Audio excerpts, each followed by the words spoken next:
हुआ सम्मान बेटा, बहुत हुआ सम्मान, बहुत हुआ सम्मान। कहते हैं कि जो होता है अच्छे के लिए होता है। अब आप ये देखिए, जो अयोध्या में भव्य राम मंदिर बनना है, सबसे पहले तो जय श्री राम।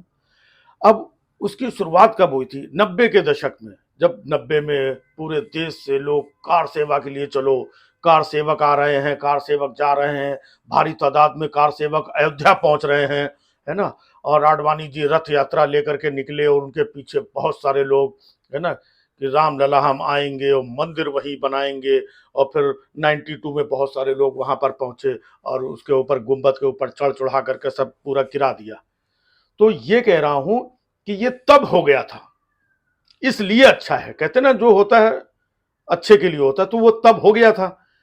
आज की डेट में ये नहीं हो सकता था, समझ रहे? क्योंकि आज की डेट में अगर कार सेवक निकल करके अयोध्या पहुंचते तो पहली बात तो आज की सरकार उनको अयोध्या में घुसने ही नहीं देती।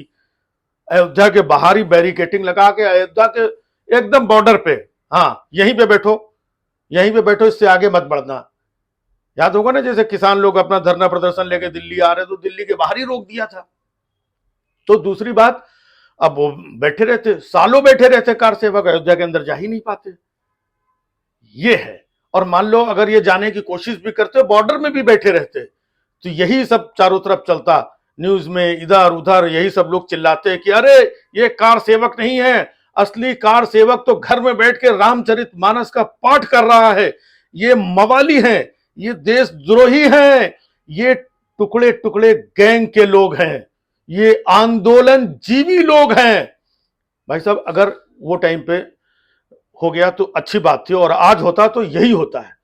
क्योंकि ये सरकार हर मामले में जब भी कोई अपने मन की बात कहने या कुछ करने निकलता है, तो अगर आज की डेट में होते तो वहीं बॉर्डर के किनारे, है ना, कोई मीनाक्षी लेखी आके बोलती ये तो मवाली है, कोई आके कोई बोलता ये टुकड़े टुकड़े गैंग के हैं, कोई ये इनसे मिला हुआ है, ये बाहर से फंडिंग हो रही है, ये राम भक्त कैसे हैं, ये तो सब बदमाश हैं, ये गुंडे हैं।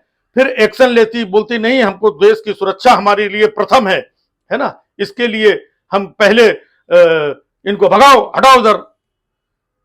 और यही लोग कहते हैं कि देखिए ये जो लोग कानून का उल्लंघन कर रहे हैं, जबरदस्ती अयोध्या का माहौल बिगाड़ने की कोशिश कर रहे हैं, ये विपक्ष की एक सोची समझी चाल है। ये क्या अयोध्या के लोगों को शांति से रहने का हक नहीं है? ये लाखों लोग अयोध्या में घुस करके उत्पात मचाएंगे, क्या ये उचित है? ये लाखों लोग जो देश से आ रहे हैं, इनको कौन भड़का रहा है?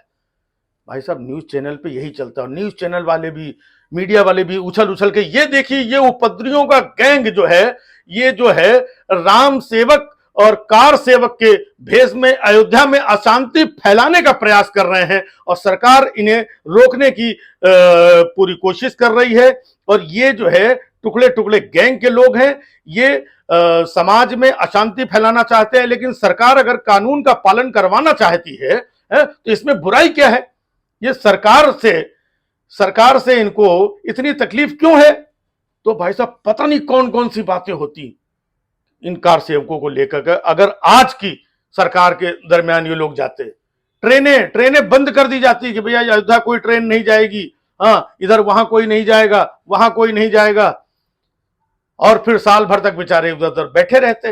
अब बाद में हमारे प्रधानमंत्री जी आकर के बोल देते कि भाई हमारी तपस्या में ही कोई कमी रह गई होगी, ठीक है।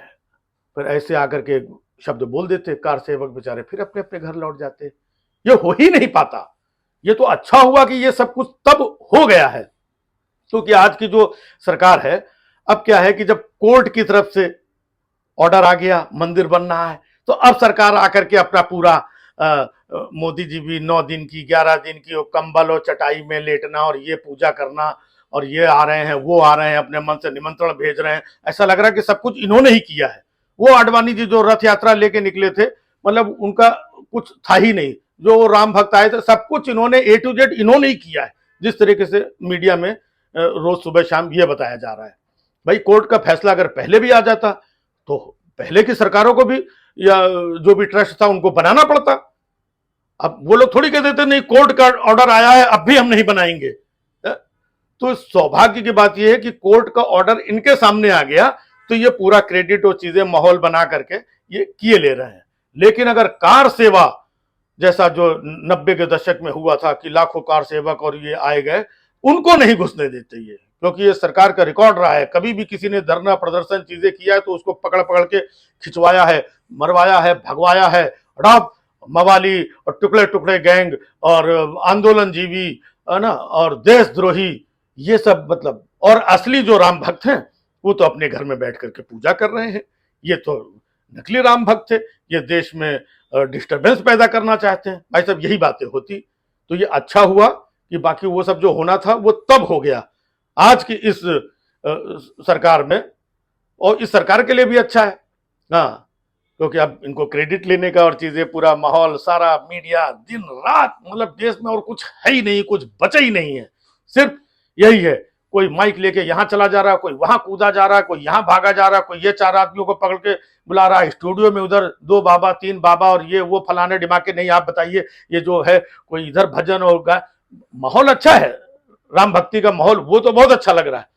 लेकिन ये सारे लोग 2 महीने से स्टूडियो में देश दुनिया की सारी खबरें अबरे छोड़ करके, चंदन टीका लगा करके, ये लोग भी उसी में लगे हुए हैं।